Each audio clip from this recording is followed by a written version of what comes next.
नमस्कार साथियों। तो आज हम ज्योग्राफी के हमारे टॉपिक को कंटिन्यू करते हैं और आज हम सबसे पहले देखते हैं कि हमारी अर्थ का इंटरनल स्ट्रक्चर कैसा है। जो हमारे अर्थ के बनने के बाद, पृथ्वी के शीतलन के बाद उसमें हमारी क्रस्ट, मेंटल और कोर बनी। जो सबसे भारी पार्टिकल्स थे, सबसे भारी पदार्थ, वो हमारे केंद्र में क्रोड में आकर जमा हुए।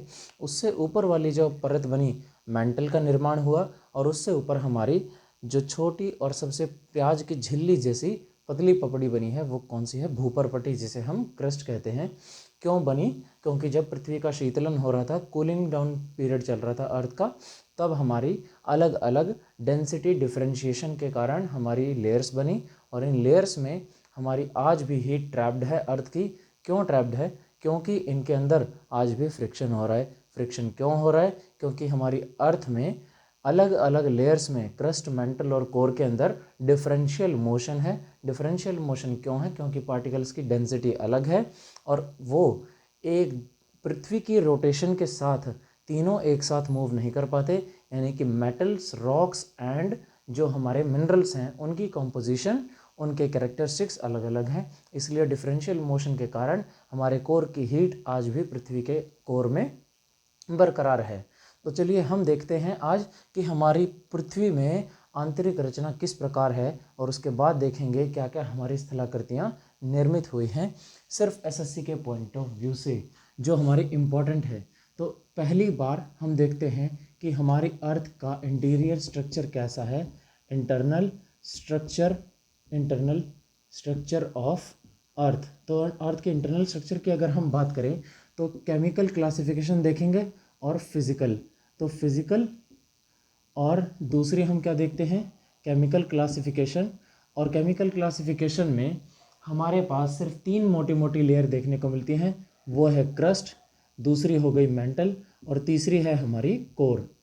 तो ये है हमारी भूपर पट्टी, दूसरी है मेंटल और तीसरी है हमारी क्रोड, जो पृथ्वी के केंद्र में पाई जाती है।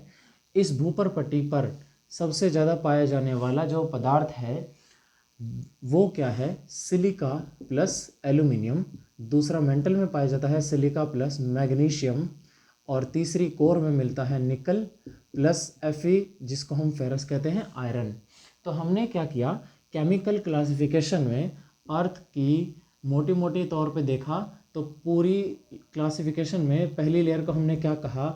सियाल। दूसरी लेयर को हमने क्या कहा? सीमा, यानी कि सिलिका प्लस मैग्नीशियम। और तीसरी को क्या कहा? नीफे। तो सियाल, सीमा और नीफे, ये हमारी क्रस्ट की 3 ब्रॉड लेयर्स हैं। Broad classification and the chemical composition. अगर हमसे पूछा जाए कि पूरी पृथ्वी में सबसे ज़्यादा क्या पाया जाता है क्रस्ट और मेंटल में, तो हम कह सकते हैं कि सिलिका वो मिनरल है, मटेरियल है, एलिमेंट है जो हमारी पृथ्वी में पाया जाता है। हमें एल्यूमिनियम और मैग्नीशियम तो पता है, निकल और आयरन भी सबको पता है कि ये हमारे मेटल्स हैं और मिनरल्स हैं। बट सिलिका क्या है? Silica is the natural form of any soil particle. ठीक है, अगर आप कोई भी चट्टान देखें, मिट्टी देखें, जिनमें केमिकल कंपोजिशन के अलग अलग मिनरल्स पाए जाते हैं, तो कोई भी किसी भी प्रकार की चट्टान या मिट्टी हो, उसमें जो मेजर कंपोनेंट होता है वो क्या है? हमारा सिलिका। तो ऐसे ही सिलिकेट्स हमारे अलग अलग कॉम्पोजिशन में, कंपाउंड्स में, इन अलग अलग तरह की फॉर्म्स में अर्थ की क्रस्ट में, इग्नियस रॉक्स में, मेटामॉर्फिक और सेडिमेंट्री रॉक्स में पाए जाते हैं। इन चट्टानों के बारे में हम बाद में चर्चा करेंगे, पर अभी हम मुख्य रूप से ये देखते हैं कि हमारी पृथ्वी में जो अलग अलग रासायनिक तौर पर तो हमने देख ली कि क्या हमारी संरचना है। पृथ्वी का अगर हम ढांचा देखें तो ये किस तरह से बनी है और किस पोजीशन में है। आज हम क्रस्ट देख रहे हैं, तो ये क्रस्ट हमारी पूरी सॉलिड है, क्योंकि हमारे सिर पर पूरी पृथ्वी की गैसों का, वायुमंडल का दबाव पड़ रहा है। तो हाई प्रेशर के कारण जो टॉप लेयर है, जिसे हम क्रस्ट या भूपरपट्टी कहते हैं, ये पूरी सॉलिड यानी ठोस अवस्था में है। इस ठोस अवस्था से जैसे जैसे हम नीचे जाते हैं, तो लगभग 180 मीटर नीचे जाने पर 1 डिग्री सेल्सियस तापमान में वृद्धि होती है। The temperature increases on going to somewhere around 180 meters below this crust for about 1 degree Celsius. So this temperature keeps on increasing as we go down to the Earth's crust, and how far this crust is depth and the physical classification, let's see that कि भौतिक हमारी संरचना पृथ्वी के अंतराल की कैसी है। पृथ्वी का जो केंद्र है उसका औसतम जो केंद्र बिंदु है, यानी उत्तरी ध्रुव और दक्षिणी ध्रुव से देखें और पूर्व पश्चिम से, तो हमारी पृथ्वी की शेप कुछ इस तरह से है, यानी कि वो परफेक्ट शेप नहीं, परफेक्ट हमारा वृत्ताकार नहीं है, पूरा परफेक्ट स्फीयर नहीं है। ये मैं कहूँ कि अगर मेरा, चलिए ये थोड़ा ऊपर हो गया, इसको हम थोड़ा नीचे बनाते हैं कि अगर हम देखते हैं पूरी पृथ्वी का व्यास जो है, सरकमफेरेंस अगर हम देखें यहाँ से, तो ये हमारा जो सरकमफेरेंस है वो बड़ा है। अब कि जबकि हम बात करें नॉर्थ पोल और साउथ पोल की, नॉर्थ पोल से जो साउथ पोल का जो डायमीटर है ये हमारा छोटा पड़ता है 44 किलोमीटर, यानी कि 44 किलोमीटर हमारा डायमीटर छोटा है। इसका मतलब पृथ्वी का जो रेडियस है नॉर्थ पोल, जहाँ सेंट्रल पॉइंट से ओ, अगर मैं ओ ए और ओ बी की बात करता हूँ, और ये मैं पॉइंट मान लेता हूँ पृथ्वी की सरफेस पे इक्वेटर पे सी और डी हैं, तो जो हमारा सी डी है ये 44 किलोमीटर बड़ा है इस ए बी से। तो इस तरह से हमारा ये डिफरेंस क्रिएट होता है। और ये डिफरेंस क्यों है क्रिएटेड? क्योंकि पृथ्वी हमारी पश्चिम से पूर्व की तरफ, from west to east earth is rotating and there is a bulge which is produced from the centrifugal force. केंद्रापसारी बल हमारी पृथ्वी पर लगता है, और वो केंद्रापसारी बल हमारा सबसे ज़्यादा कहाँ लगता है? यहाँ पर इक्वेटर पे। और वो इक्वेटर पे केंद्रापसारी बल बाहर की ओर लगने पे जो हमारी पृथ्वी है उसमें एक चट्टानों में भी थोड़ा सा उभार आता है, और वो उभार इस पृथ्वी पे जो सरकमफेरेंस है, रेडियस हमारा इक्वेटर के पास, उसमें एक बल्ज लेके आता है, जिसकी वजह से हमारी पृथ्वी का एग्जैक्टली स्फीयर शेप नहीं बन पाती। हमारी पृथ्वी की एक जियोइड यानी कि ऑब्लेट स्फीरॉइड, या फिर हम कह सकते हैं कि एक गोलाकार जैसी आवृत्ति है, यानी कि संपूर्ण गोल नहीं है, ये गोल हमें प्रतीत होती है, ऐसा हम स्पेस से देखते हैं। तो जब पृथ्वी पर हम लैंड मासेस को पढ़ते हैं, इनमें हम सारे ओशंस और land bodies, water bodies, continents और ओशंस, इन सब को कंसिडर करते हुए चलते हैं। हालांकि जो ये सारी चीज़ें हैं, स्थलाकृतियाँ बनी हुई हैं, ये हमारी सारी कहाँ पर पाई जाती हैं? सिर्फ और सिर्फ क्रस्ट यानी भूपर पट्टी पर। और कितनी गहराई तक? ये भी सिर्फ 10 से 20 किलोमीटर की गहराई तक पाई जाती हैं। उसके बाद जैसे जैसे हम नीचे उतरते हैं पृथ्वी में 6000 किलोमीटर के अंतराल तक, तो वहाँ पर कैसी संरचना है इसके बारे में हमें सिर्फ 2-3 चीज़ें हैं जिससे हमें साक्ष्य मिलते हैं अपने इंटरनल स्ट्रक्चर के। तो एविडेंसेस हमें कहाँ से मिलते हैं? पहला हो गया वॉल्केनो। वॉल्केनो की हम जब भी एक्टिविटी देखते हैं तो हमें उसमें कभी भी ज्वालामुखी में बर्फ़ तो देखने को मिले नहीं आज तक। हमेशा ज्वालामुखी में वॉल्केनिक इरप्शन में, वॉल्केनिक एक्टिविटीज़ में अर्थ के इंटीरियर से हॉट मोल्टन मैग्मा लावा के रूप में देखने को मिलता है निकलते हुए। दूसरी चीज़ क्या है? ये प्रूफ होता है कि हमारे अर्थ के इंटीरियर में बहुत सारी हीट एनर्जी अभी भी बढ़ी हुई है। दूसरी चीज़ क्या है? अर्थक्वेक्स। अर्थक्वेक्स जहाँ पर भी आते हैं तो वो हमें क्या देखने को मिलता है कि पृथ्वी के नीचे कुछ ना कुछ एनर्जी है जो एक बड़े भूभाग को एक दूसरे की तरफ धक्का देती हैं या खिसकाती हैं। तो हमारी जो क्रस्ट है भूपर पट्टी, वो बड़े बड़े प्लेटों से, भूखंडों से मिलकर बनी है, जिनके बारे में प्लेट किसी ने कहा और इनका विवरण दिया, उसके बारे में हम अध्ययन करेंगे। और तीसरी चीज़ हमारी क्या है?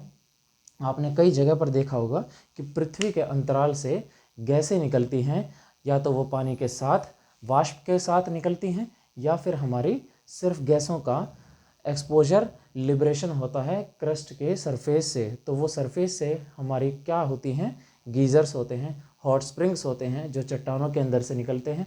और वो चट्टानों के अंदर से निकलने वाले जो हॉट स्प्रिंग्स और गीज़र्स हैं वो क्या है? पृथ्वी के अंदर हमारी एब्जॉर्ब्ड एनर्जी जो हमारे अलग अलग फ्रैक्चर्स और क्रैक्स से बाहर निकल कर आती है, समय समय पर जगह जगह हमें देखने को मिलते हैं। इसका उदाहरण सबसे बड़ा क्या है? यूएसए में, अमेरिका में, संयुक्त राज्य अमेरिका में येलोस्टोन नेशनल पार्क दुनिया का सबसे बड़ा वो नेशनल पार्क है। और उस पूरे नेशनल पार्क के नीचे हमारा गीज़र्स का एक बहुत बड़ा भंडार है, उसके नीचे हमारी एनर्जी छुपी हुई है। जो सिमिलर चीज़ हमें देखने को मिलती है 10,000 वैली ऑफ स्मोक्स जो अलास्का में है वहाँ पर भी, और भारत में भी आप यमुनोत्री वगैरह की साइड जाएं तो वहाँ पर सल्फ़र स्प्रिंग्स देखने को मिलते हैं जो गर्म पानी के कुंड वहाँ पर बनते हैं, जिनमें चावल डालो तो वो उबल के आ जाते हैं। और लोगों का ऐसा मानना है कि वो इसे धार्मिक चीज़ों से जोड़कर देखते हैं, परंतु साइंटिफिक तथ्य और एविडेंसेस यही हैं कि वहाँ पर रॉक्स के नीचे सल्फ़र कंटेंट मिलता है, जिसके कारण वहाँ पर पानी में जो अंदर से गैस आती हैं उनके कारण उसमें हीट एनर्जी प्रोड्यूस होती है और पानी गर्म वहाँ पर प्रोड्यूस होता है। तो ऐसी कई चीज़ें हमें अपनी पृथ्वी पर जगह जगह देखने को मिलती हैं। जैसे अंडमान में हमारे मड वॉल्केनोज़ एक स्पेशल फीचर हैं। ऐसे ही मड वॉल्केनोज़ जो शिफ्ट होते रहते हैं हमें अलास्का में और फ्लोरिडा में भी यूएस में देखने को मिलते हैं। तो ये सारे साक्ष्य हमें बताते हैं कि हमारे अर्थ के इंटीरियर में बहुत सारी एनर्जी है, परंतु ये सारी एनर्जी क्या क्रस्ट से आ रही है, मेंटल से, या ये कोर से होके आ रही है, इस चीज़ के बारे में अभी हम आइए खंडन करते हैं इन चीज़ों का। तो पहली लेयर जो परत है हमारी क्रस्ट, ये क्यों है इतनी सॉलिड? क्योंकि हमारा वायुमंडल का दबाव यहाँ पर सबसे ज़्यादा है।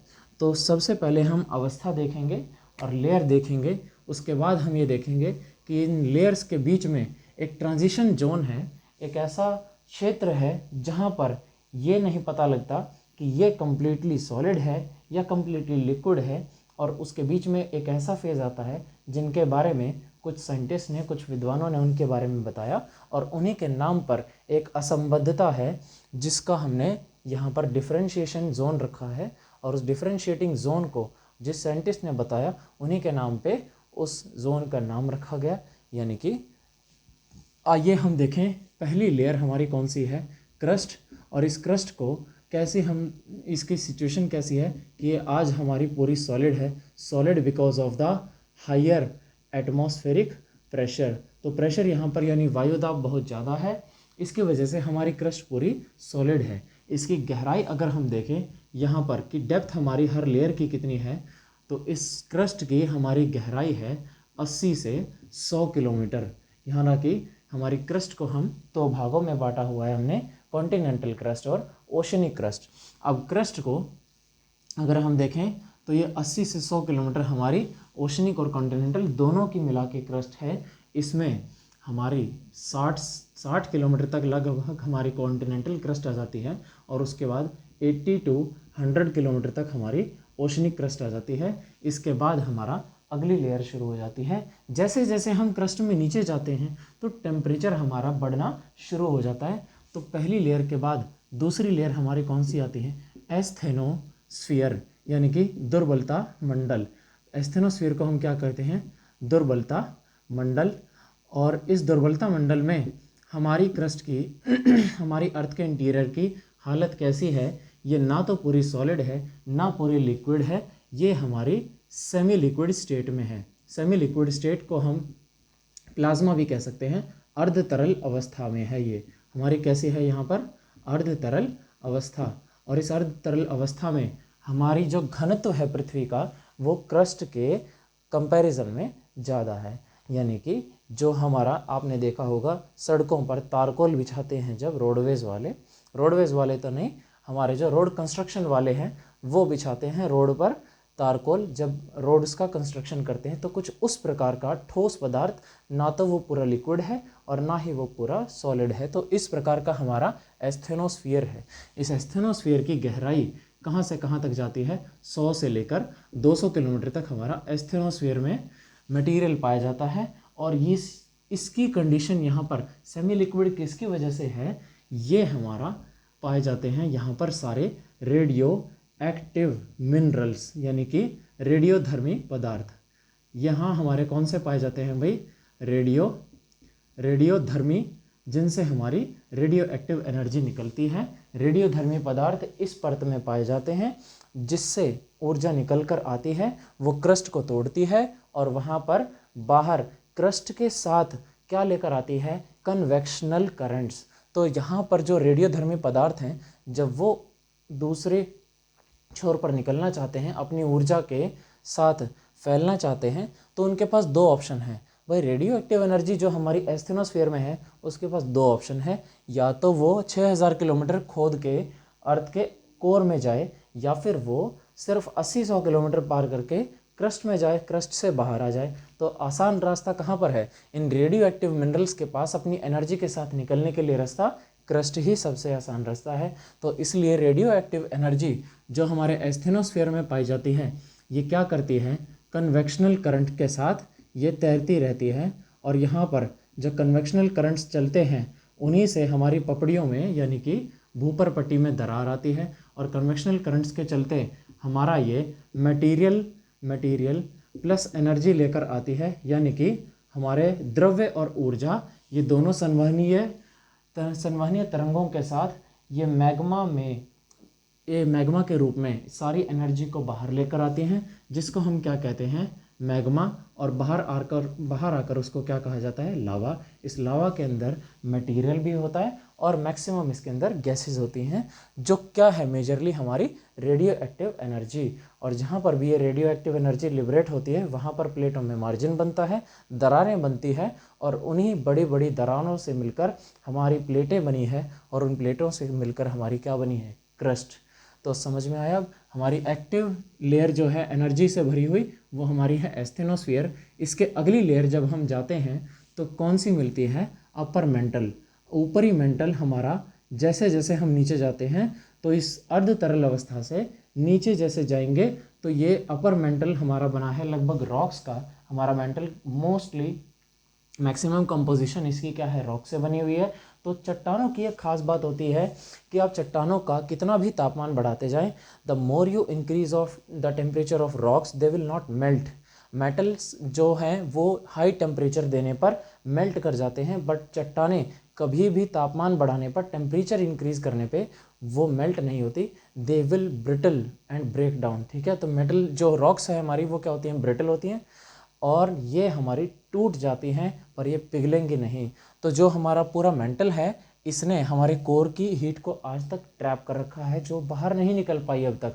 कंप्लीटली हमारी बाहर नहीं निकल पाई है, पार्शियली वो निकल जाती है मेंटल प्लूम्स के। वो हमारा यहाँ पर टॉपिक नहीं है काम का, इसलिए हम मैक्सिमम ये मानते हैं कि जो हमारी अर्थ से बाहर एनर्जी आती है that comes from the upper mantle which is the asthenosphere bottom. ठीक है, तो यहाँ से रेडियो एक्टिव एनर्जी हमारी बाहर आती है। एंड अपर मेंटल, जैसे जैसे हम नीचे जाते हैं, so the temperature keeps on increasing but to a extent it can not be increased beyond further.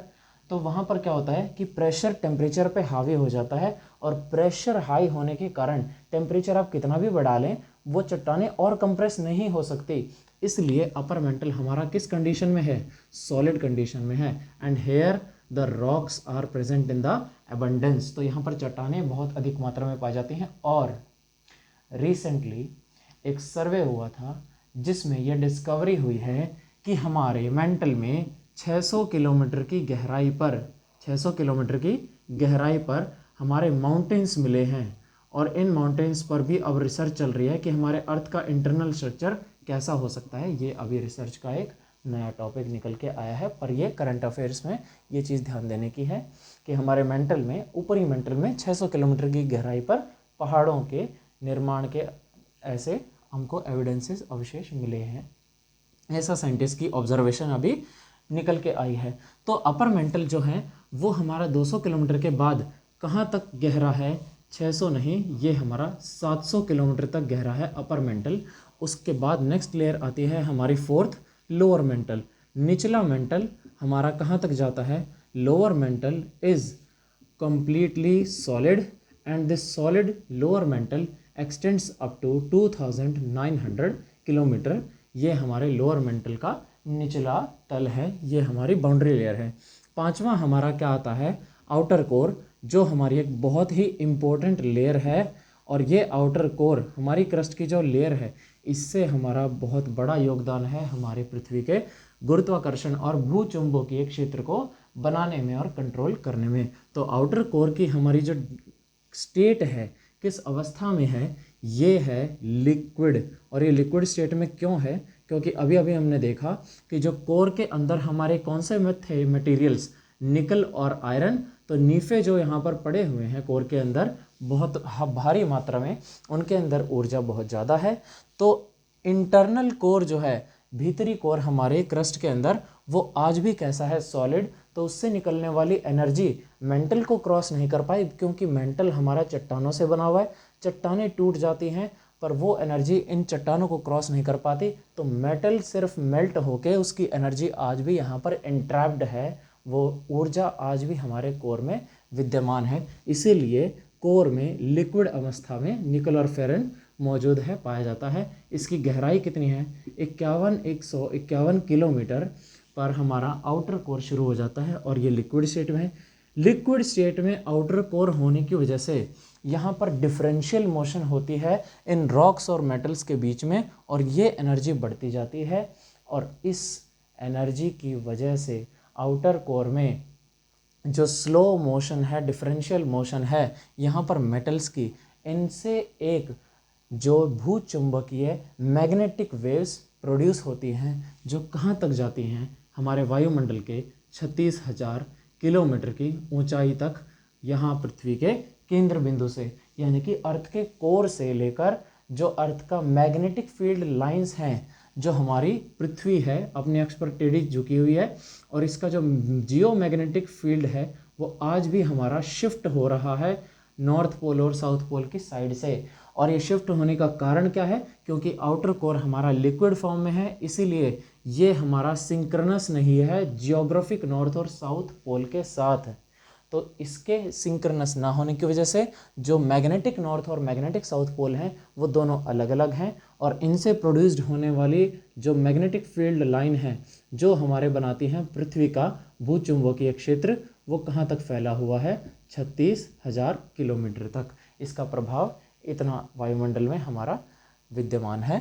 अगली लेयर अगर हम देखें तो ये कौन सी है, हमारे इनर कोर। और इनर कोर हमारा आज भी पूरा का पूरा सॉलिड स्टेट में है, जिसके अंदर सॉलिड निकल और आयरन हमारे पाए जाते हैं। और इसकी गहराई है 6,371 किलोमीटर। ये है हमारा पृथ्वी का सेंट्रल पॉइंट, और यहाँ पर हमारी पृथ्वी की से केंद्र बिंदु है। तो ये हमारा पृथ्वी की फिजिकल कॉम्पोजिशन थी। अब आइए हम देखते हैं इन सारी लेयर्स के बीच में जो हम देख रहे हैं, लिक्विड सॉलिड सॉलिड सॉलिड, इसके बाद सेमी लिक्विड और ऊपर सॉलिड। तो ऐसा तो नहीं है कि पृथ्वी के नीचे हम जाएंगे 100 किलोमीटर पे और एक चद्दर बिछा रखी है कि इसके नीचे भैया सॉलिड है, इसके नीचे हमारा प्लास्टिक है, फिर हम कोर पे गए तो एक शीट लगा दी कि इसके नीचे ये लिक्विड है और ऊपर वाला मेंटल सॉलिड है। ऐसा नहीं है। हम जब नीचे जाते हैं तो एक टेम्परेचर की लिमिट बढ़ती है, और उस टेम्परेचर की लिमिट भी एक एक्सटेंट तक बढ़ती है। उसके बाद आप कितना भी टेम्परेचर बढ़ा लें, वो रॉक जो है और ज़्यादा मेल्ट नहीं होगी, वो मेटल्स और ज़्यादा मेल्ट नहीं होंगे, तो फिर प्रेशर बढ़ता जाएगा।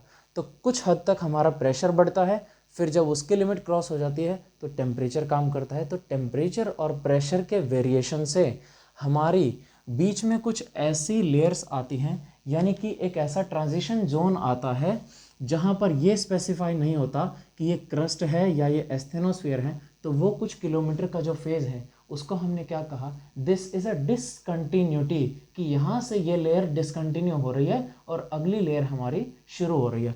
तो क्रस्ट और एस्थेनोस्फीयर के बीच में जो पहली डिसकंटिन्यूटी है, असंबद्धता इसे हम कहते हैं, तो वो हमारी पहली बार किसने बताई, कॉनरैड ने, जिसके नाम पर ये पहली डिसकंटिन्यूटी रखी गई। एस्थेनोस्फीयर और अपर मेंटल के बीच में डिसकंटिन्यूटी किसने बताई, ये हमारी थी MOHO, इसको मोहो डिसकंटिन्यूटी भी कह देते हैं, पूरा नाम इसका है मोहोरोविसिक डिसकंटिन्यूटी। थर्ड हमारी कौन सी है डिसकंटिन्यूटी, अपर और लोअर मेंटल के बीच में, ये बताई थी हमें रेपेटी ने। लास्ट हमारी देखते हैं, उससे पहले सेकंड लास्ट हमारी किसने बताई थी, गुटनबर्ग ने। और गुटनबर्ग के बाद हमारी लोअर और आउटर कोर यानी कि इंटरनल और आउटर कोर के बीच में बताई थी डिसकंटिन्यूटी लेहमैन ने। ये आपको याद रखनी है।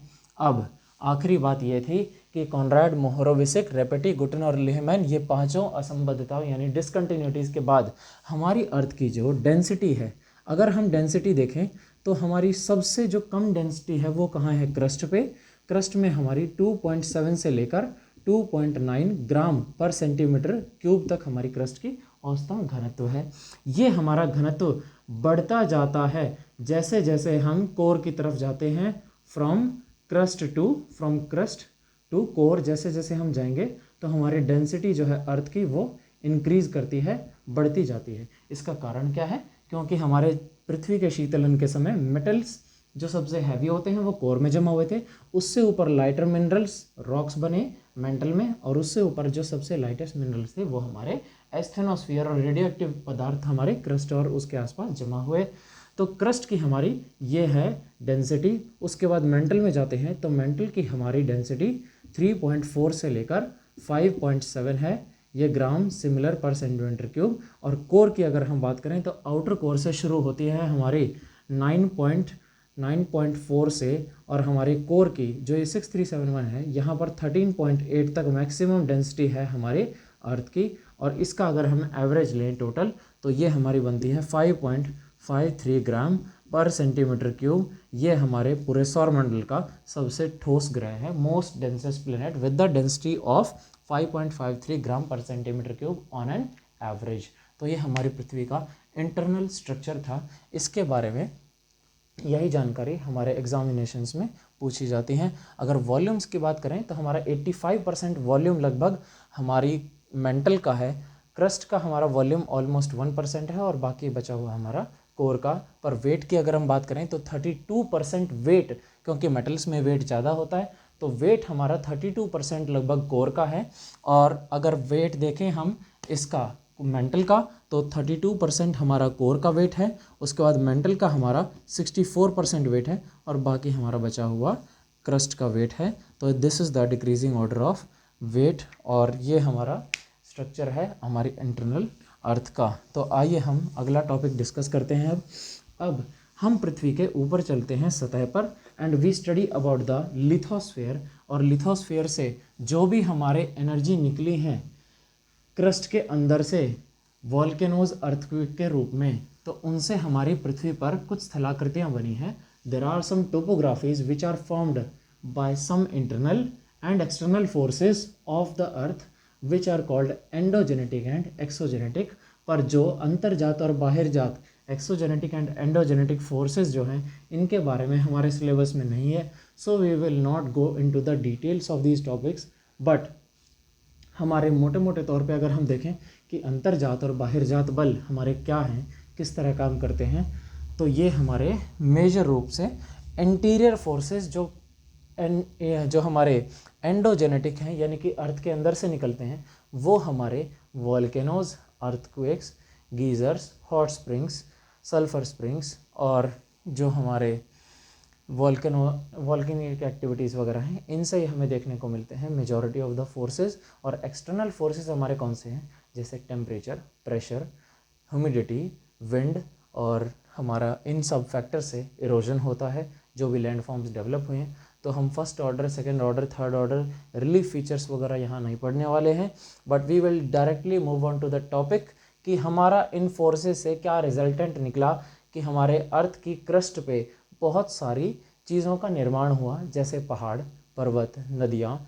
ज्वालामुखी से बने कुछ हमारी स्थलाकृतियाँ, भूकंप से बने हमारे अलग अलग पहाड़, पठार, झरने, नदियाँ, मैदानी भाग, और इन सब चीज़ों को हम बारी बारी से पढ़ेंगे, इनसे रिलेटेड जो एग्ज़ाम में क्वेश्चंस आते हैं। तो चलिए फर्स्ट टॉपिक हम डिस्कस करते हैं कि हमारे ये सारी जो चीज़ें हैं इनके बनने के पीछे कुछ सिद्धांत हैं, और वो सिद्धांतों के बारे में एक अलग अलग धारणाएं बनी हुई है। किसी ने कहा कि हमारे जो आज जो अस्तित्व में देखते हैं हम ब्रह्मांड में नहीं, हमारी पृथ्वी में, कि आज हमारे जो लैंडफॉर्म्स हैं, जो अमेरिका इतना दूर है, वो किसी टाइम पर हमारे पास में हुआ करता था। साउथ अमेरिका अफ्रीका के पास जुड़ा हुआ था। अफ्रीका के साथ हमारा भारत का प्रायद्वीप पठार, जिसे हम गोंडवाना कहते हैं, उसका भाग हमारे अफ्रीका के साथ था। मेडागास्कर का केरला के पास जुड़ा हुआ था। तो ये सारे भूखंड किसी समय एक साथ थे।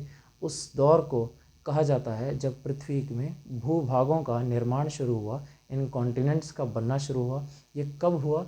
लगभग पृथ्वी की आधी उम्र हो चुकी थी। तब हमारा सिर्फ एक ही बड़ा लैंड मास था, और उस लैंड मास को एक्सप्लेन करने वाली अलग अलग थ्योरीज़ हैं, जिसमें हमारे सिलेबस में सिर्फ पढ़ने वाली है प्लेट टेक्टोनिक थ्योरी।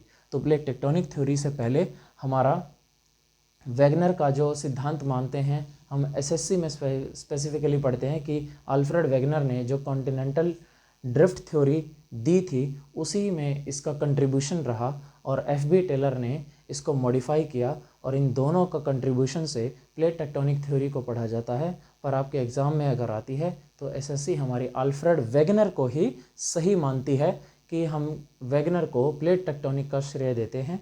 परंतु वास्तविकता ये है कि 1912 में पहली बार महाद्वीपीय प्रभाव सिद्धांत दिया गया, यानी कि continental drift theory that was given by Alfred Wegener originally. महाद्वीपीय प्रभाव सिद्धांत 1912 में इन्होंने ये सिद्धांत प्रतिपादित किया। He gave this propounded this theory कि हमारे जो कॉन्टिनेंट्स हैं they are drifting into different directions and they do have a similar origin way back into some lakhs of years ago. So कुछ मिलियंस ऑफ ईयर्स पहले, कुछ लाखों वर्ष पहले ये सारे भूखंड एक साथ थे।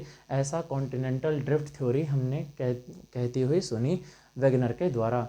उसके बाद एफ.बी. टेलर आए और उन्होंने क्या किया कि जो अमेरिका का कोस्टल लाइन थी फ्लोरिडा के तट पर और कैलिफोर्निया के तट पर, उसका भी सिद्धांत इन्होंने अध्ययन किया, और वहाँ पर समुद्रों के नितल में भी उन्होंने जो देखा, ऑब्जर्व किया, तो ये कंक्लूजन निकला कि ना ही हमारे महाद्वीप, महासागर भी यहाँ पर फैल रहे हैं। और उन्होंने सी फ्लोर स्प्रेडिंग की थ्योरी दी, यानी कि महाद्वीपीय प्रवाह सिद्धांत 1915 में। 3 साल बाद जब एफ.बी. टेलर ने ये सिद्धांत दिया तो कॉन्टिनेंटल ड्रिफ्ट थ्योरी का ही ये एक एक्सटेंडेड वर्जन था, और उसके बाद वेगनर की थ्योरी को एक विस्तार रूप में पढ़ने को देखा गया। उसके बाद यही थ्योरी चलती रही, और बाद में चलकर जब हैरी हेस आए 1962 में तो उन्होंने महाद्वीपीय नितल के भी प्रवाह का सिद्धांत दिया।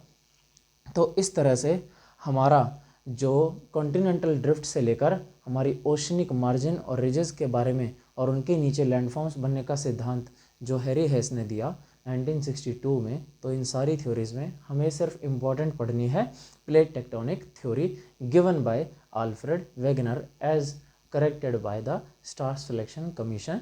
तो आइए हम इस चीज़ को पढ़ते हैं कि क्या कहा इस प्लेट टेक्टोनिक थ्योरी ने। तो हेडिंग डालिए प्लेट टेक्टोनिक थ्योरी। इसको हम क्या कहते हैं? प्लेटों का चलना, और इसको क्या कहते हैं? प्लेट विवर्तनिकी। प्लेट विवर्तनिकी सिद्धांत। और ये सिद्धांत दिया था किसने? अल्फ्रेड वेगनर ने महोदय ने ये सिद्धांत हमारा दिया था 1912 में। 1912 में इन्होंने प्लेट टेक्टोनिक थ्योरी दी, 1912 में हमारा कॉन्टिनेंटल ड्रिफ्ट थ्योरी थी। 3 साल बाद जब इन्होंने इसमें सुधार किया तो प्लेट टेक्टोनिक हमारी तब दी गई। और इस थ्योरी में ये कहा गया कि हमारे ब्रह्मांड में जैसे अलग अलग खगोलीय पिंड बने, तो ऐसे ही ठोस हमारी पहली बार जब पृथ्वी बनी तो उसमें क्रस्ट मेंटल कोर के निर्माण के बाद इसमें धीरे धीरे प्लेटों में कटाव शुरू हुआ। और वो कटाव कहाँ से शुरू हुआ? जो चारों ओर समुद्रों में जल भराव हुआ। तो ऐसे पहला जब हमारा महाद्वीप निकल के आया पृथ्वी में क्रस्ट मेंटल कोर बनने के बाद, और उसके चारों ओर जो जल भरा, उसके आज जो अस्तित्व में है अलग अलग महासागर और समुद्र, उनका पहले कोई अस्तित्व नहीं था। पहले पूरी पृथ्वी के चारों ओर एक ही जलमंडल था, और उस जलमंडल का फर्स्ट सुपर ओशन, तो हमारा फर्स्ट ओशन हमारा जब पूरी पृथ्वी पर एक ही महासागर था वो था पेंथलासा। और जो हमारा फर्स्ट कॉन्टिनेंट था यानी कि पहला महाद्वीप वो था पेंजिया, PANGAEA। परंतु ये पेंजिया और पेंथलासा कई बार बने हैं और टूटे हैं, ऐसा हमने डिटेल्ड स्टडी में देखा है। तो पेंजिया और पेंथलासा हम मानते हैं आज की हमारा पहला लैंडफॉर्म था, और ये पृथ्वी पर जो उभर कर आया। तो हमारा जो ये पेंजिया था, ये इसके चारों तरफ जो पृथ्वी का जल भरा था महासागरों में, वो कौन सा था? पेंथलासा। और इस पेंथलासा की पृथ्वी की गति कहाँ से कहाँ तेज थी? वेस्ट से ईस्ट की तरफ हमारी पृथ्वी घूम रही थी। तो यहाँ पर जब पहली बार कटाव शुरू हुआ इक्वेटर के पास, क्योंकि पोल्स के पास पानी की स्पीड घूमने की स्लो है, तो साउथ पोल और नॉर्थ पोल के पास तो हमारी कटिंग शुरू नहीं हुई। पहली बार जब यहाँ से कटिंग शुरू हुई इसकी, तो पेंजिया और पेंथलासा दोनों भाग अलग अलग टूटकर ऊपर वाला क्या बना हमारा? अंगारा लैंड, यानी कि अंगारा लैंड या फिर लोरेशिया। और नीचे वाला हमारा भाग क्या बना, गोंडवाना लैंड। और इस गोंडवाना के नाम पर ही हमारे देश में एक जाति का नाम रखा गया है, वो है गोंड जाति। और गोंड जाति के नाम पर पहले उपमहाद्वीप का नाम रखा गया गोंडवाना लैंड। और भारत का प्रायद्वीप पठार यानी कि पेनिनसुलर प्लेट्यू, तो इंडिया का जो पेनिनसुलर प्लेट्यू है that was a part of the Gondwana land. तो पहला भाग अंगारा ऊपर की तरफ बढ़ा, गोंडवाना नीचे की तरफ बढ़ा, और यहाँ से बीच में जो हमारा पेंथलासा का जल भर के आया, तो ये हमारा पहला सागर बना। तो पृथ्वी पर पहला महासागर कौन सा था, पेंथलासा, और पहला सागर यहाँ से कौन सा खुला, टेथिस सागर। और इस टेथिस सागर का आज अगर हम देखें तो यहाँ पर नॉर्थ अमेरिका के पास यहाँ पर कैरेबियन सी है, यहाँ पर अफ्रीका के ऊपर यहाँ यूरोप के बीच में है मेडिटेरेनियन सी, और यहाँ पर जो हमारे भारत पे हिमालय खड़ा है आज ये किस पर है, टेथिस सागर हुआ करता था कभी इसके नीचे। तो आज अगर हम कहें कि जो हमारा कैरेबियन सी है यानी कि कैरेबियन सागर, उसके बाद मेडिटेरेनियन सी यानी कि भूमध्य सागर। मेडिटेरेनियन सी को क्या कहते हैं हम, भूमध्य क्योंकि ये विषुवत रेखा में बीच में है, और भूमध्य सागर और हमारा हिमालय, तो ये दोनों हमारे क्या हैं, दीज आर द रेमिनेंट्स, यानी कि हम कह सकते हैं कि ये हमारे अवशेष हैं हमारे किसके, पहला समुद्र टेथिस सागर के। और आज जो हमारा हिमालय है, Himalayas are standing on Tethys sea, यानी कि जब हमारा टेथिस सागर यूरेशियन और इंडो ऑस्ट्रेलियन प्लेट के बीच में था, तो भारतीय प्लेट अफ्रीका से अलग होकर 250 मिलियन वर्ष पूर्व ऊपर खिसकी और हमारी यूरेशियन प्लेट से आकर टकराई, जिसके फलस्वरूप दोनों प्लेटों में मोड़ बने, और इन प्लेटों में मोड़ के कारण भारत में हिमालयों का खड़ा कगार बना, मोड़दार पर्वत बने। ये फोल्डेड माउंटेन हमारे आज किस पर हैं, टेथिस सी पर बने हुए हैं।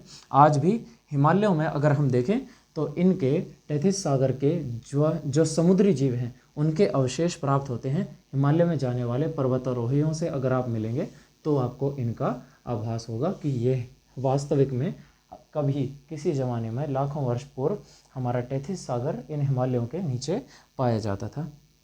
चलिए, तो आगे हम डिस्कस करते हैं कि इस प्लेट टेक्टोनिक थ्योरी ने और क्या कहा कि हमारे हिमालयों के निर्माण तो हम बाद में देखेंगे, क्योंकि भारतीय भूगोल में हम विस्तार से पढ़ेंगे।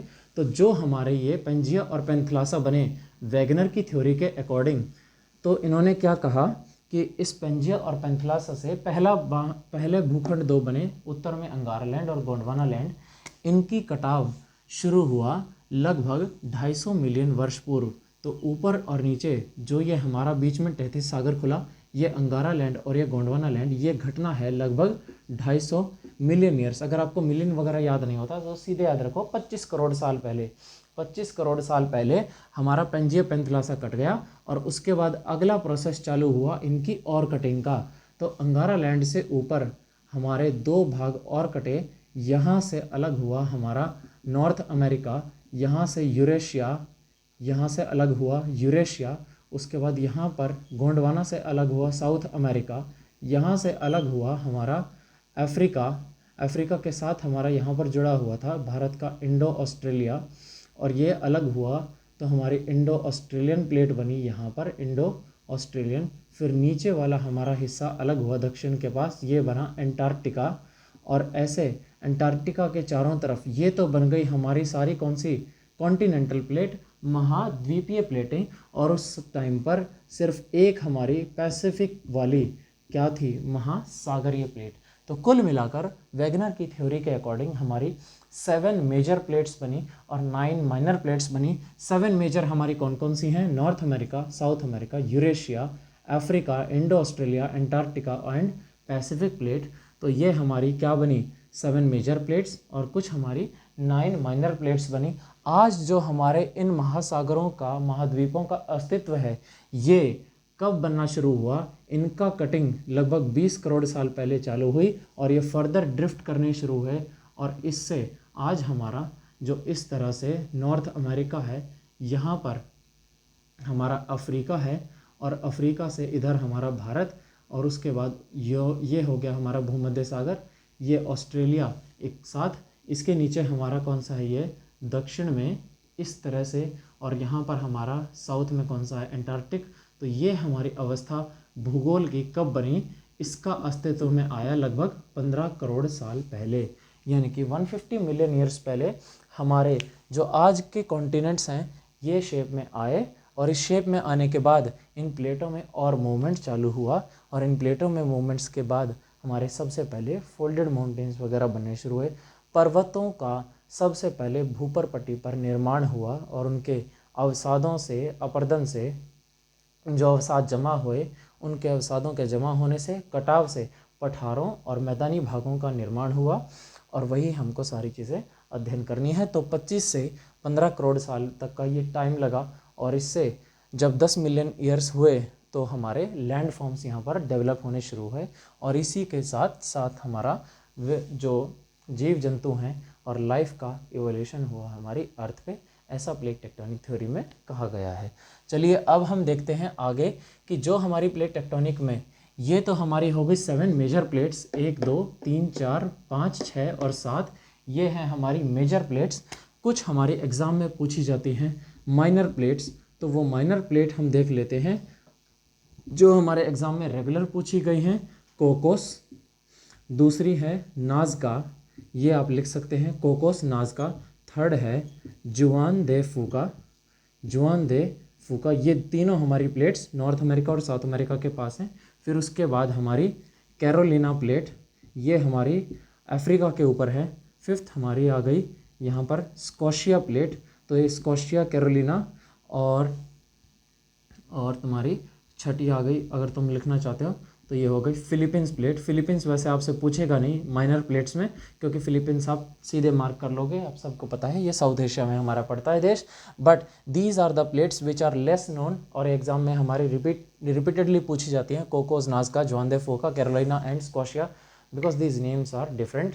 और ये हमारे प्रोमिनेंट वो देशों के नाम नहीं हैं जो रेगुलर हमारे न्यूज़ आर्टिकल्स या फिर डेली बेसिस पे हम देखते हैं, सुनते हैं। So these are regularly asked in examination. तो ये माइनर प्लेट्स आप याद रखिएगा, और हमारी 7 major plates. But there are some 16 minor plates which are suggested by US organisation, उसके बारे में हम यहाँ पर चर्चा नहीं करेंगे। CDS की क्लासेस में हम वो सारी चीज़ें पढ़ेंगे विस्तार से। चलिए आगे हम देखते हैं कि ये जो प्लेट टेक्टोनिक थ्योरी के बारे में दिया इन्होंने सिद्धांत, तो प्लेटों तक सीमित नहीं रहा। इन्होंने क्या कहा कि ये जो प्लेटें निर्माण हुई थी, ये प्लेटें निर्मित हुई थी, इन प्लेट्स में हमारा मोशन भी होता है। So there are 3 types of motion basically in all these plates. और पहली बात तो ये कि मोशन जो हम जिसकी बात कर रहे हैं, ये प्लेटें, आखिरकार ये प्लेट है क्या। सो प्लेट हमारा अगर लिखना चाहते हो तो प्लेट की डेफिनेशन हमारी सबसे पहले किसने दी थी, प्लेट की डेफिनेशन दी थी J.T. विल्सन ने, यानी कि J.T. विल्सन ने पहली बार प्लेट शब्द का इस्तेमाल किया था। बट प्लेट टेक्टोनिक थ्योरी में वेगनर ने क्या कहा था, वेगनर ने ये कहा कि the crust is made up of broad segments of lithosphere. जो हमारी भूपर पट्टी है ये पृथ्वी के ये हमारे स्थल मंडल के बड़े भूखंडों से मिलकर बनी है, which is made up of broad segments of lithosphere and which is floating over asthenosphere, दुर्बलता मंडल पर तैराव की स्थिति में है। किसकी वजह से, ड्यू टू कन्वेक्शनल करंट। तो हमारे कन्वेक्शनल करंट्स की वजह से ये हमारी जो भूपर पट्टी है किससे, स्थल मंडल के बड़े भूखंडों से मिलकर बनी है, और ये दुर्बलता मंडल पर संवहनीय धाराओं के कारण तैराव की स्थिति में है, ऐसा वेगनर की थ्योरी ने कहा। पर इन्होंने भूखंडों का शब्दों का प्रयोग किया, इन्होंने प्लेट शब्द नहीं दिया।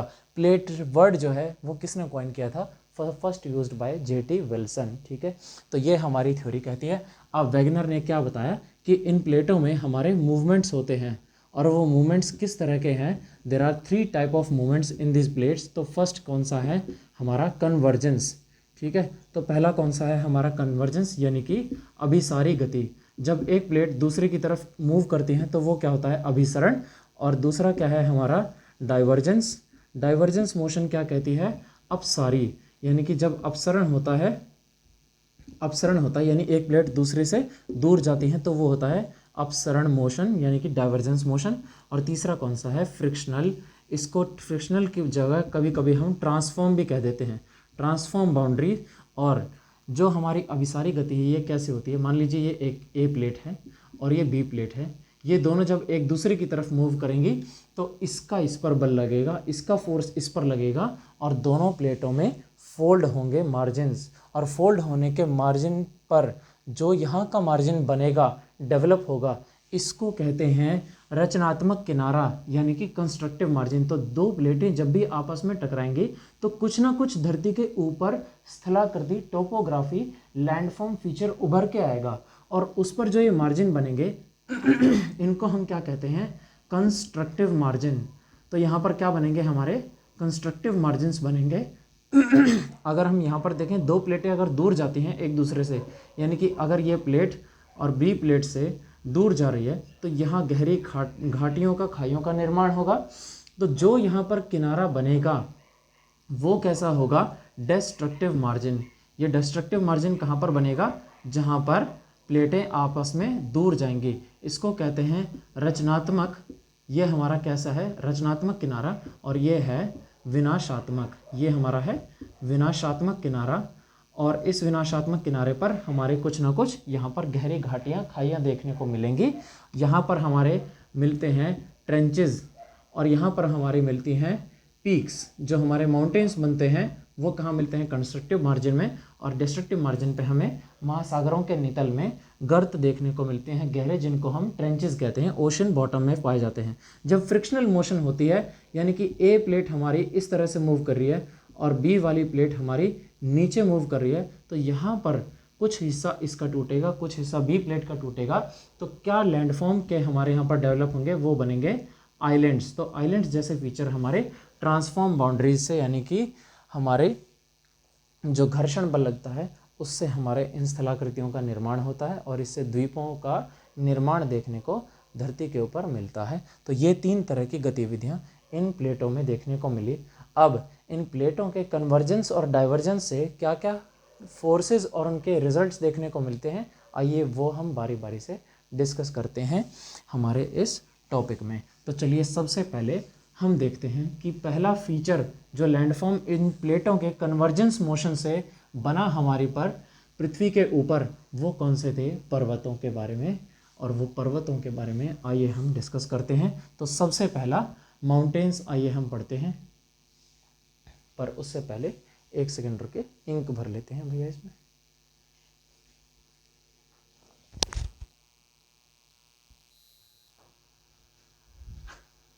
तो चलिए हम आइए कंटिन्यू करते हैं। मोड़दार पर्वतों के बारे में, ब्लॉक माउंटेन्स, भ्रंश पर्वतों के बारे में, रेसिडुअल अवशिष्ट पर्वतों के बारे में और हमारे ज्वालामुखी यानी वॉल्केनिक पर्वतों के माउंटेन्स के बारे में। पर सबसे पहले आइए पहले ये देखते हैं कि पर्वत होता क्या है। जो पहली स्थलाकृति पृथ्वी पर बनी, माउंटेन्स, तो माउंटेन्स हमारे कहलाए क्या जाते हैं, आपने सुना होगा हिमालय के पहाड़ हैं और हिमालय के पहाड़ों में ही ट्रांस हिमालय है, ग्रेट हिमालय है, लेसर हिमालय हैं। वो पहाड़ हैं परंतु शिवालिक के पहाड़ नहीं, हमने सुना होगा पहाड़ियाँ हैं।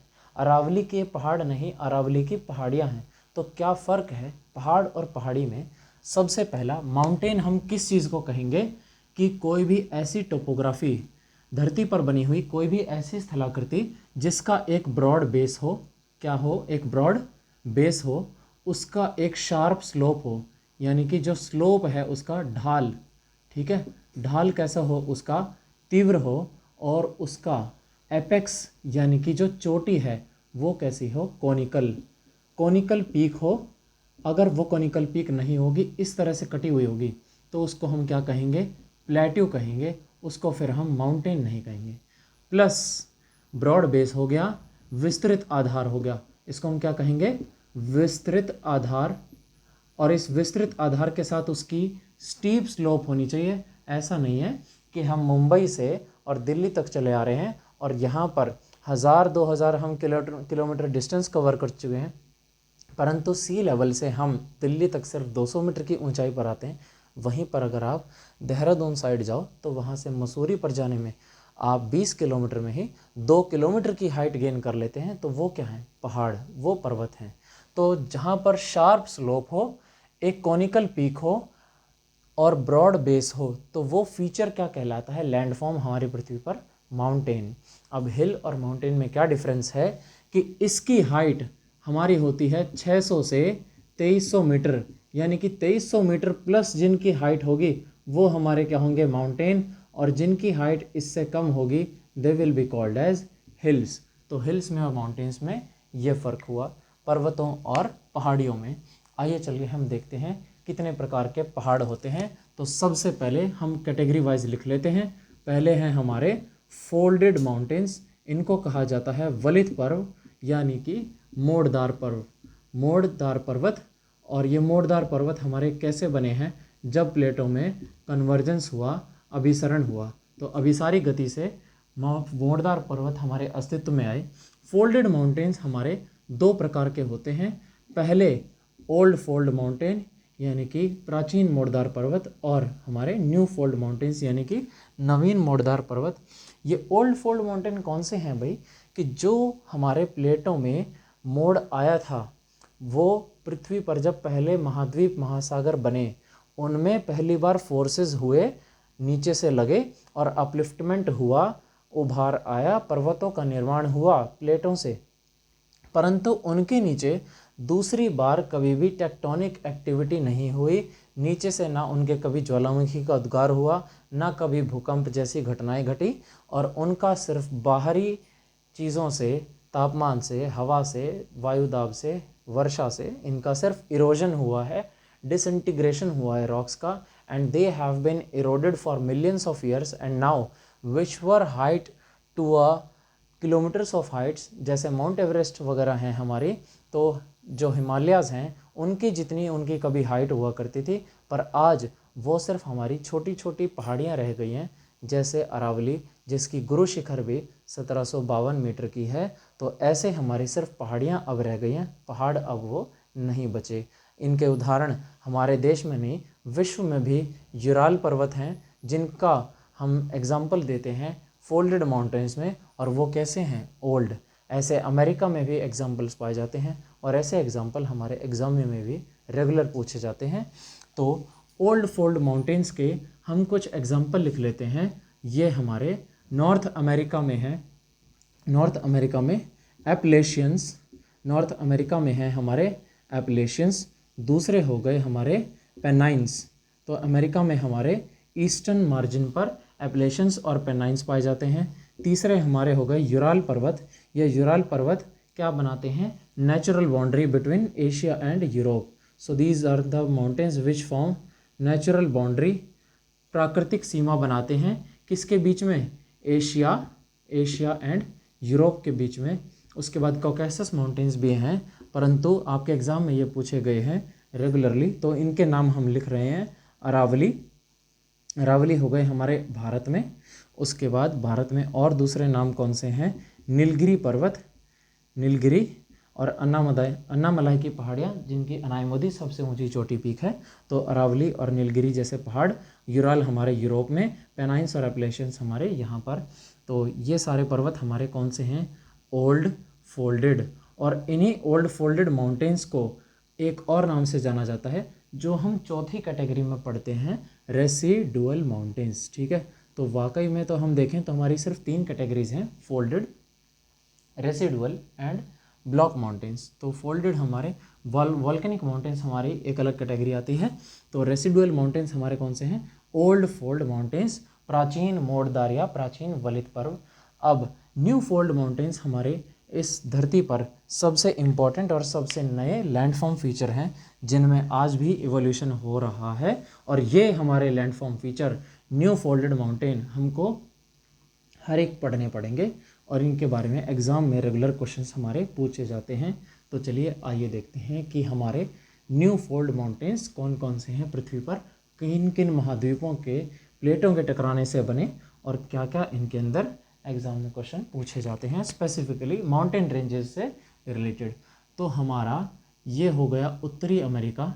और नॉर्थ अमेरिका में यहाँ पर इस साइड नॉर्थ अमेरिकन प्लेट से जब पैसिफिक प्लेट यहाँ पर मूव कर रही थी और पैसिफिक प्लेट टकराई नॉर्थ अमेरिकन प्लेट से, तो यहाँ पर हमारे कौन से बने, जिन पर्वतों का निर्माण हुआ वो कौन से थे, रॉकीज़ माउंटेन्स। इन रॉकीज़ माउंटेन की यहाँ पर हाईएस्ट पीक पाई जाती है जिसका नाम है मैककिनले। और मैककिनले यहाँ पर अलास्का में इस रॉकीज़ पर्वतों की सबसे ऊंची चोटी है। आइए हम देखते हैं अगला, प्रशांत और उत्तरी अमेरिका के टकराने से बने रॉकीज़ पर्वत। इन रॉकीज़ पहाड़ों में ही हमारा सबसे बड़ा सिल्वर डेजर्ट है चिन्ह हुआ। ये सारी चीज़ें हम वर्ल्ड ज्योग्राफी में भी पढ़ेंगे। इसके बाद दक्षिण अमेरिका इससे नीचे यहाँ पर आया और दक्षिण अमेरिका में विश्व की यहाँ पर इस किनारे पर जब Pacific plate south American plate से आकर टकराई इस तरह से, तो यहाँ पर हमारे जो माउंटेन रेंज बनी इसका नाम क्या रखा गया, एंडीज़। और ये एंडीज़ की जो हाईएस्ट पीक है उसका नाम है एकोंकगुआ। ये हमारी पर्वतमाला इसमें एंडीज़ में पाई जाती है। और ये एंडीज़ माउंटेन रेंज, इसकी ख़ास बात क्या है कि यहाँ पर लॉन्गेस्ट, ये एंडीज़ जो है this is the longest mountain range, ये विश्व की सबसे लंबी पर्वत श्रेणी है। Longest mountain range of the world, this is the 7200 kilometre longest mountain range of the world. इसमें एकोंकगुआ हाईएस्ट पीक है इसकी, परंतु इसके अंदर ही यहाँ से हमारी 0 डिग्री विषुवत रेखा पास होती है और इसके ऊपर ही यहाँ पर एक पर्वत है जिसका नाम है चिम्बोराज़ो। और ये चिम्बोराज़ो CIHMBORAZO चिम्बोराज़ो, ये पर्वत कहा जाता है कि ये कहा नहीं जाता, ये सिद्ध है, this is the highest mountain from, कहाँ से है भैया सबसे ऊंचा पर्वत पृथ्वी पे, फ्रॉम सेंटर ऑफ अर्थ। अब सेंटर ऑफ अर्थ से यह सबसे ऊंचा पर्वत कैसे है, हमारी पृथ्वी इस तरह से गोल है परंतु ये चपटी है कुछ यहाँ पर इक्वेटर के आसपास। और चपटी होने के कारण अगर हम पृथ्वी के केंद्र से देखें तो जो हमने देखा था कि ये 22 किलोमीटर का रेडियस बड़ा है किसके कंपैरिजन में, नॉर्थ साउथ वाले, यानी कि 0 से A का जो नॉर्थ पोल से हमारा रेडियस है वो 0 से E तक बड़ा है 22 किलोमीटर। अब हमारी जो ये चिम्बोराज़ो पीक है ये पड़ती है लगभग 1 डिग्री पर, 1 डिग्री नॉर्थ पे, जबकि हमारी माउंट एवरेस्ट जो हमारी नेपाल के अंदर है, पृथ्वी पर सबसे ऊंची चोटी वो है यहाँ पर लगभग 28 डिग्री पर। तो माउंट एवरेस्ट की हाइट कितनी है, 8848 मीटर, और इसकी चिम्बोराज़ो की यहाँ पर हाइट है हमारी लगभग 6000 मीटर। तो 6000 मीटर में पहले ही जब हमारे कई हज़ारों मीटर का फासला यहाँ से लग चुका है, तो माउंट एवरेस्ट से तो ये काफ़ी ऊंची चोटी है। हालांकि ये हाइट जो है ग्रेजुअली जब डिक्रीज़ करती है, तो इसमें अगर हम मैथमेटिकली कैलकुलेट करते हैं तो चिम्बोराज़ो हमारी माउंट एवरेस्ट से सिर्फ 2500 मीटर ही ऊंची है। परंतु अगर हम पृथ्वी के केंद्र से देखें तो चिम्बोराज़ो हमारी स्पेस से ऑब्जर्व करने पर अर्थ के सेंट्रल पॉइंट से हाईएस्ट पीक मानी जाती है। और ऐसे हमारे 3 सबसे ऊंचे पर्वत हैं जो पृथ्वी पर देखने को मिलते हैं, हमारे एग्ज़ाम में जो पूछे जाते हैं उनको आप यहीं पर नोट कर लीजिए। तो सबसे पहला फ्रॉम अर्थ सरफेस, तो पृथ्वी की सतह से सबसे ऊंची चोटी हमारी कौन सी है, एवरेस्ट, यानी कि माउंट एवरेस्ट जो हमारे हिमालय में पाई जाती है। दूसरी कहाँ से, फ्रॉम सेंटर ऑफ अर्थ यानी कि पृथ्वी के केंद्र से, तो वो कौन सी हो गई, चिम्बोराज़ो। और तीसरी हमारी कौन सी है, आपने सुना होगा अमेरिका के यहाँ पे कुछ हवाई आइलैंड्स हैं, हवाई द्वीप हैं, जहाँ से अमेरिका के पूर्व राष्ट्रपति बराक ओबामा बिलोंग करते थे। वो यहाँ हवाई द्वीपों में कुछ वॉल्केनिक आइलैंड्स हैं और उन ज्वालामुखी द्वीपों में एक द्वीप है जिसका नाम है मोना लोआ। और मोना लोआ द्वीप फ्रॉम ओशन बॉटम, ठीक है, ओशन बॉटम या फिर हम कह सकते हैं सी फ्लोर, समुद्र नितल से, कहाँ से भाई? ये समुद्र के नितल से, समुद्र नितल से हमारा ये पृथ्वी पर सबसे ऊंचा पॉइंट है। इसकी हाइट है, इसको कहा जाता है MAUNALOA, मोना लोआ। इसकी हाइट क्या है कि समुद्र नितल से 10 किलोमीटर नीचे है, यानी कि ओशन का जो मीन सी लेवल है, मीन सी लेवल से ये नीचे 10 किलोमीटर है और 4200 मीटर ऊपर है। तो टोटल इसकी हाइट हो गई यहाँ पर 14 किलोमीटर, और ये हो गई हमारी चिम्बोराजो 6 प्लस 4 किलोमीटर। तो ये लगभग हमारा 10 किलोमीटर इसकी हाइट है, और एवरेस्ट हमारी कितनी है? 8.8 किलोमीटर। तो ये हमारी एवरेस्ट अगर हम देखें तो अर्थ की सरफेस से सबसे ऊंची चोटी है, हालांकि पृथ्वी के केंद्र से चिम्बोराजो। और मोना लोआ ये ज्वालामुखी पर्वत है जो पृथ्वी से, समुद्र के नितल से पृथ्वी पर सबसे ऊंची चोटी। ये 3 माउंटेन पीक्स हमारी एग्जाम में पूछी जाती हैं, तो ये याद रखिएगा। आगे चलते हैं। इस चिम्बोराजो में ही यहाँ पर हमारा दुनिया का सबसे ऊंचा ज्वालामुखी पर्वत भी पाया जाता है, जिसका नाम है ओजोस डेल सलादो। और ये ओजोस डेल सलादो क्या है? वर्ल्ड का सबसे हाईएस्ट एक्टिव वॉल्केनिक माउंटेन। ये क्या है? Highest active volcano. तो ये हमारा कहाँ पाया जाता है? एंडीज माउंटेन रेंज में। विश्व की सबसे ऊंची झील जिसका नाम है टिटिकाका, वो भी इसी पर्वत श्रेणी में पाई जाती है, परंतु इसके साथ और भी चीज़ें हैं जो हम डिटेल में वर्ल्ड मैपिंग में डिस्कस करेंगे। फिलहाल के लिए हम चलते हैं अफ्रीका हमारे महाद्वीप पर। यहाँ से ये सोमालिया, और इधर अगर हम देखें तो यहाँ पर अफ्रीका के यहाँ ये भूमध्य सागर, और यहाँ से ये यूरोप की तरफ, स्पेन और पुर्तगाल की तरफ जाते हुए यहाँ पर पाई जाती हैं मोरक्को, तुनीशिया और रबात 3 देशों में फैली हुई एक माउंटेन रेंज है जिसका नाम है एटलस। और इस एटलस की जो हाईएस्ट पीक है वो है तोबाकल, माउंट तोबाकल। इस एटलस माउंटेन रेंज की सबसे ऊंची चोटी है, और एटलस पाई जाती है हमारे किस महाद्वीप में? इसका नाम है अफ्रीका। अफ्रीका में एटलस माउंटेन रेंज यहाँ पर पाई जाती है। पैसिफिक प्लेट के अफ्रीका के टकराने से इसका निर्माण हुआ। आगे चलते हैं। यहाँ पर आपका देश है Spain, Portugal, Portuguese and Spain, और यहाँ पर छोटी छोटी सी कुछ पहाड़ियाँ हैं, इनका नाम है एपेनाइन। और ये एपेनाइन पर्वत हम आगे पढ़ेंगे, इनसे एक बहुत इंपॉर्टेंट क्वेश्चन आता है।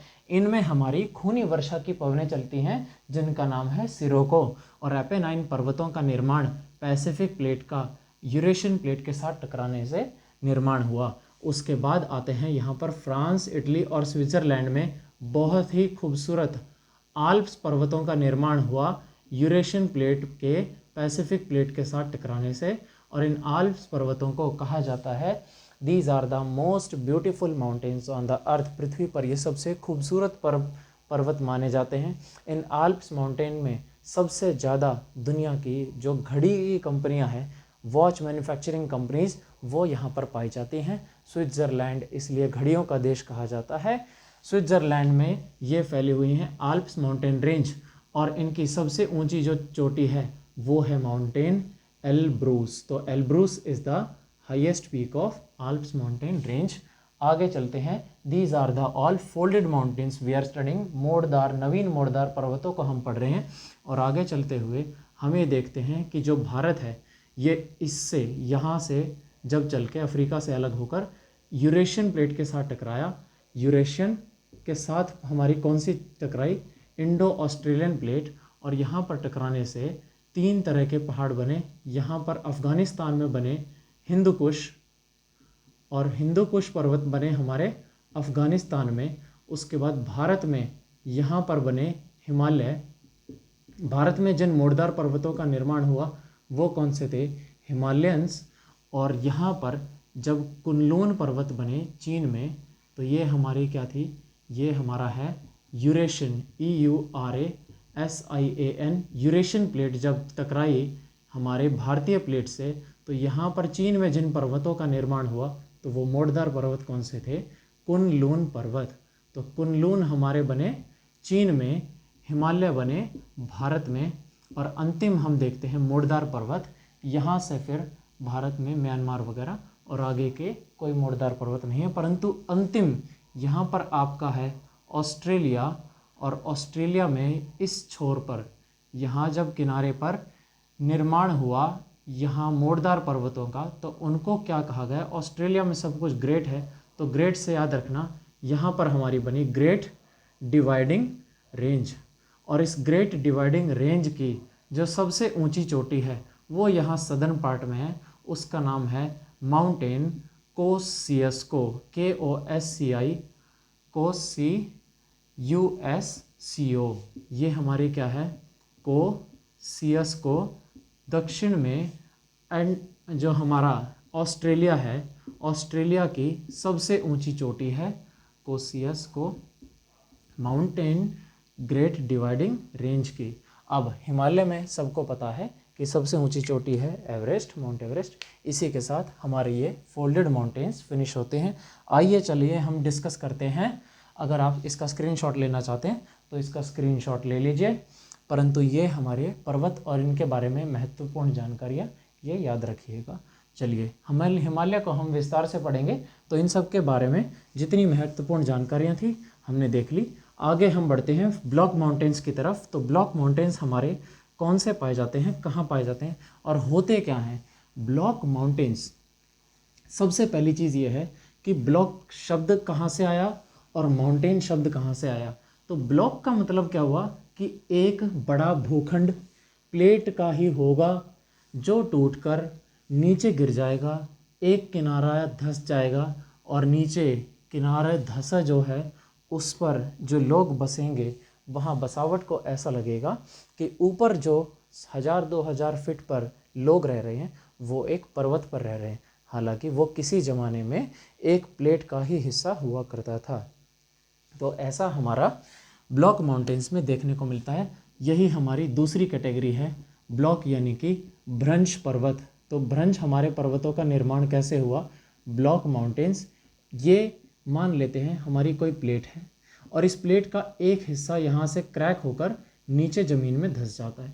तो यहाँ पर जो ये हिस्सा यहाँ धंसेगा, यहाँ पर फलने फूलने वाले वनस्पतियों को, यहाँ पर बसने वाले लोगों को ऐसा लगेगा कि ये ऊपर जो 2000 मीटर की ऊंचाई पर लोग रह रहे हैं, यहाँ से नदी का कटाव होगा, अपरदन होगा और ये धीरे धीरे मिट्टी कटती जाएगी या गहरी घाटी बनती जाएगी। इनको ऐसा लगेगा कि यहाँ पर जो लोग रह रहे हैं ये कैसे हैं, एक पहाड़ पर रहने वाले लोग हैं, इनका यहाँ पर ऊपर जाने का कहीं पर लंबा रास्ता होगा।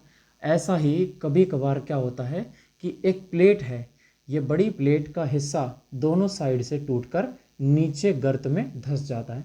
तो यहाँ से जो मलबा नीचे धंसकर आया यहाँ जमा होगा और इस मलबे में जब वर्षा का जल आकर भरेगा तो यहाँ से नदी बहेगी। वो नदी की जलधारा जब यहाँ से बहेगी तो इस अवसाद को अपने साथ बहाकर ले जाएगी और यहाँ पर क्या होगा, ये गहरी घाटी बनती जाएगी। तो यहाँ पर जो ये वी शेप वैली बनेगी जो एक बहुत गहरी होगी, इसी को कहा जाता है रिफ्ट वैली।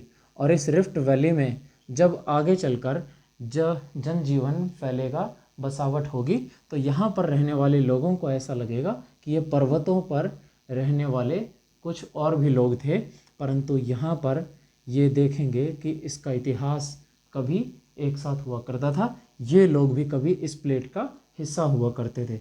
तो ये ब्लॉक जब नीचे धंस जाता है जिससे ये हमारी रिफ्ट वैलीज बनती हैं। रिफ्ट वैली को हम क्या कहते हैं? भ्रंश घाटी। और ये भ्रंश घाटी का निर्माण हमारा इन पर्वतों में होता है, इसलिए इनको ब्लॉक माउंटेन्स हम कहते हैं। ऐसे ब्लॉक माउंटेन्स के एग्जाम्पल कहाँ पाए जाते हैं विश्व में, वो लिखिए। सबसे पहला जो ब्लॉक माउंटेन का एग्जाम्पल है, फ्रांस में और जर्मनी में हमारे कुछ ऐसे पहाड़ पाए जाते हैं। फ्रांस में कौन से हैं? वोस्जेस। और जर्मनी में हमारे पहाड़ हैं, उनका नाम है ब्लैक फॉरेस्ट। और इन्हीं दो पहाड़ों के बीच से एक नदी बहती है जो की जाती है पूरे यूरोप का सबसे ज़्यादा कोयले का ट्रांसपोर्ट करने के लिए, और इसको कहा जाता है राइन नदी के नाम से जानी जाती है और इसको कहा जाता है कोल रिवर ऑफ द वर्ल्ड। ये कौन सी है? विश्व की कोयला नदी, कोल रिवर ऑफ वर्ल्ड, विश्व की इसको सबसे व्यस्ततम नदी भी कहा जाता है। This is the world's busiest river. विश्व की सबसे व्यस्ततम नदी और विश्व की कोयला नदी राइन रिवर कहाँ से फ्लो करती है? फ्रांस में बने वॉस्जेस और जर्मनी बने ब्लैक फॉरेस्ट पहाड़ों के बीच से यह नदी बहती है। जर्मनी में ब्लैक फॉरेस्ट इनका क्यों नाम दिया गया? क्योंकि जर्मनी में इन पहाड़ों के पास में ही सररूर कोल फील्ड्स मिलते हैं, सररूर। और आप कमेंट सेक्शन में ये बताइए कि भारत का रुहुर किसको कहा जाता है? इंडिया का रुहुर, भारत का रुहुर किस घाटी को, किस क्षेत्र को, किस शहर को कहा जाता है? चलिए नेक्स्ट अगर हम देखें तो हमारे ब्लॉक माउंटेन्स, डेड सी आपने सुना होगा, एक हमारा यूरोप में मेडिटेरेनियन सी के आसपास कुछ देश हैं, वहाँ पर एक देश है जिसका नाम है इज़राइल, जॉर्डन और फ़लस्तीन। उन तीनों देशों के चारों तरफ फैला हुआ है Dead Sea. Jordan, Israel and फ़लस्तीन। इज़राइल, जॉर्डन एंड फ़लस्तीन, इन तीनों देशों में हमारा एक सी है जो फैला हुआ है तीनों देशों में, उसका नाम है डेड सी। और इस डेड सी के चारों तरफ जॉर्डन माउंटेन्स हैं। कौन से हैं भाई? Jordan mountains. और इन जॉर्डन माउंटेन्स की कैटेगरी कौन सी है? These are the block mountains. ऐसे ब्लॉक माउंटेन्स भारत में भी पाए जाते हैं और उन भारत में पाए जाने वाले ब्लॉक माउंटेन्स का एग्जाम्पल्स ज़रूर लिखिए, क्योंकि वो हमारे भारत में भारतीय भूगोल में एग्जाम्पल में पूछे जाते हैं रेगुलर। तो इंडिया की अगर हम बात करें, इंडिया के अंदर ब्लॉक माउंटेन्स कौन से हैं? सबसे ऊपर मध्य प्रदेश में बने हुए हैं हमारे विंध्याचल, विंध्यन रेंज। उसके नीचे नर्मदा नदी बहती है, किस किस के बीच में? सतपुरा और विंध्यन के बीच में। तो सतपुरा और विंध्या, और उसके सतपुरा के नीचे हमारी कौन सी बहती है? ताप्ती नदी। इसके नीचे जो पहाड़ हैं महाराष्ट्र में वो हैं अजंता। तो विंध्याचल, सतपुड़ा और अजंता हमारे कौन से हैं? These are the block mountains which are found in India and Narmada flows between Vindhyan and Satpura, whereas this Tapi flows between Satpura and Ajanta. तो यहाँ पर बंगाल की खाड़ी, अरब सागर में, भारत में जो पाए जाने वाले भ्रंश पर्वत ये हैं। इसके बीच में हमारी बहती है नर्मदा नदी और इसके बीच में बहती है हमारी ताप्ती नदी। ये दोनों याद रखिएगा, इम्पॉर्टेंट है। आगे चलते हैं हम ब्लॉक माउंटेन्स के बाद वॉल्केनिक माउंटेन्स में। ज्वालामुखीय पर्वतों के बारे में हम बाद में लिखेंगे सबके उदाहरण, परंतु ज्वालामुखी पर्वतों का निर्माण कैसे होता है? जब ज्वालामुखी का उद्गार होता है, whenever there is a volcanic eruption from the earth's crust and magma erupts out and solidifies on the surface as lava। धरती के नीचे से मैग्मा का उद्गार होता है और वो लावा के रूप में सतह पर आकर जमा हो जाता है। इस ज्वालामुखी के उद्गार से परत दर परत सालों तक लेयर बाय लेयर हमारी जो सेडिमेंट्स हैं वो डिपॉजिट होते रहते हैं, और ऐसे मैग्मा के निकलने से, क्रस्ट के टूटने पर मैग्मा के लावा के रूप में, नीचे है तो क्या है? मोल्टन फॉर्म में हमारा मैग्मा, और ये लावा के रूप में बाहर आकर जमा होता रहता है और हमारी जो ये लेयर्स बनती हैं, this is called layered rocks. और ये लेयर्ड रॉक्स से जब एक लाखों साल तक, हज़ारों साल तक एक्यूमुलेशन होता रहता है, जमाव होता है अवसादों का, तो ये हमारे क्या बन जाते हैं? वॉल्केनिक माउंटेन्स, ज्वालामुखी पर्वत। इन ज्वालामुखी पर्वतों के बीच में एक ऐसा पाइपलाइन बन जाती है जिसमें से वॉल्केनो निकल के बाहर आता है। इसको हम बोलते हैं काल्डेरा, और ये काल्डेरा से ज्वालामुखी का उद्गार बाहर होता है। और यहाँ पर कभी कभी ये काल्डेरा बहुत ही चौड़ा हो जाता है, जिसको हम कंपोजिट कॉन भी कहते हैं। जो ये ऊपर स्थलाकृति उभर के आई है कॉन की, these are the composite cones. And ये अलग अलग जो इंट्रूसिव और एक्सट्रूसिव, आंतरिक और बाह्य जो स्थलाकृतियाँ हैं ज्वालामुखी से जो बनती हैं, ये हम ज्वालामुखी में विस्तार से पढ़ेंगे। परंतु अभी के लिए कि वॉल्केनिक माउंटेन्स हमारे ये पर्वत किससे बनते हैं? ज्वालामुखी के निकलने से, मैग्मा लावा के रूप में। This is the sedimentary rock which is formed in the form of a mountain. तो ये हमारी सेडिमेंट्री रॉक्स के रूप में वॉल्केनिक माउंटेन्स का फॉर्मेशन होता है। These are specifically called as basaltic rock. जो सेडिमेंट्री यानी कि अवसादी चट्टानें ज्वालामुखी के रूप में बाहर निकलकर जमा होती हैं, इन चट्टानों को हम कहते हैं बेसाल्टिक चट्टानें। बस इतना सा ही हमारे पर्वतों के बारे में था। अगले अध्याय में हम शुरू करेंगे हमारे ज्वालामुखी के बारे में और उससे आगे और निर्मित स्थलाकृतियों के बारे में। तो इसमें किसी को भी अगर आपको कुछ डाउट हो तो कमेंट सेक्शन में प्लीज़ बताएं। और अगर आपको ये कंटेंट अच्छा लग रहा हो तो चैनल को लाइक करें, शेयर करें, जो भी आपके साथ कॉम्पिटिटिव एग्ज़ाम्स की तैयारी कर रहे हैं, और वीडियो को लाइक करें। Thank you.